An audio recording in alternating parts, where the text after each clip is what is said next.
সংসদের মধ্যে ছিল বিএনপি। আপনারা আমাদের সাথে যতই গলা দেখানোর চেষ্টা করুন না কেন, আমরা কখনো ভারতের বলে যাবো না, যাবো না, যাবো না। যাকে মিশরে নিয়ে গিয়েছেন, কিন্তু সেখানে নিয়ে তারা লিগের সামনে আমাদের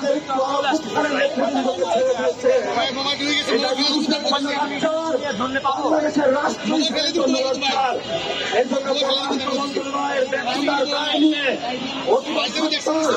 তাদের ব্যর্থতার দায় হিসাবে বাংলাদেশের মানুষের সামনে এসে তাদের ক্ষমা প্রার্থনা করতে হবে।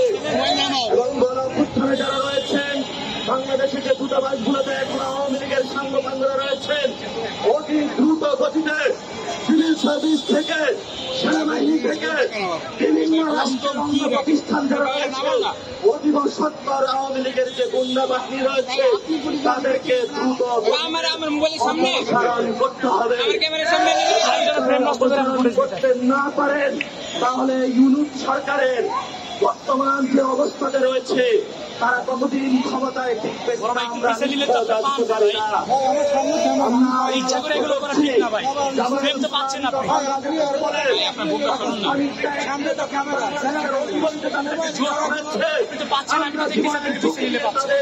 দাঁড়িয়েছিলাম যে বাংলাদেশের মানুষের মানবিকার প্রশ্নে আমরা দাঁড়িয়েছিলাম। কিন্তু আজকে আমরা দুঃখ খবর দেখতে পাচ্ছি, যখন গণঅভ্যুত্থানের নেতৃবৃন্দের উপরে হামলা হচ্ছে, বাংলাদেশের অলিতে গলিতে লীগ ঘোরাফেরা করছে, তখন তারা মুখে কুলু পেটে বসেছে। তবে বাংলাদেশের মানুষের সম্মুখে আন্তর্জাতিক মহাসচিবকে বক্তব্য দিয়েছেন, জামাত যে নিশ্চুপ ভূমিকা পালন করছে, অন্যান্য অপরাপর যে দলগুলো নিশ্চুপ ভূমিকা পালন করছে, বাংলাদেশের ইতিহাসে এই কম্প্রোমাইজিং পলিটিক্সটাই লেখা থাকবে। কাজ করে আমাদের অসংখ্য ভাইকে খুন করেছে সেনাবাহিনী প্রধান, তাদেরকে খুন এবং খুনের মামলা থেকে বের করার জন্য প্রতিনিয়ত এম্বাসি থেকে প্রত্যেকটা জায়গায় ধর্ণা দিতে যাচ্ছে। আমরা সেনাবাহিনীর সিনিয়র সেই কম্প্রোমাইজিং যারা রয়েছেন তাদেরকে হুঁশিয়ার করে দিতে চাই, সৈনিক ভাইরা, যদি আপনাদের ভবিষ্যতে এই ধরনের কোন নির্দেশনা আসে, আপনারা গণঅভ্যুত্থানে যেভাবে নির্দেশনা অমান্য করেছিলেন, অবৈধ নির্দেশনা, ভবিষ্যতে জনগণের আপনারা পক্ষে থাকবেন। আপনাদের রুটির প্রশ্নে, আপনাদের অধিকারের প্রশ্নে ইনশাল্লাহ আপনাদের সাথে অতীতও আমরা ছিলাম, ভবিষ্যতেও ছিলাম। কিন্তু যারা খুন করেছে আইসিটি ট্রাইব্যুনাল থেকে একটা লোক বিস্তার করবো না, প্রত্যেকের আমরা বিচার নিশ্চিত করে বাংলার মাটিকে ছাড়বো ইনশাআল্লাহ।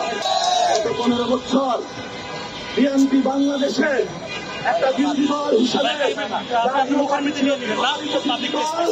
সংসদের মধ্যে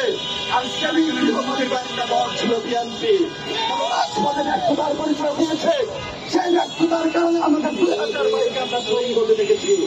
বিএনপিকে হুঁশিয়ারি দিতে আসতে আমরা আহ্বান জানাচ্ছি, ভারতের পক্ষে যাবেন না।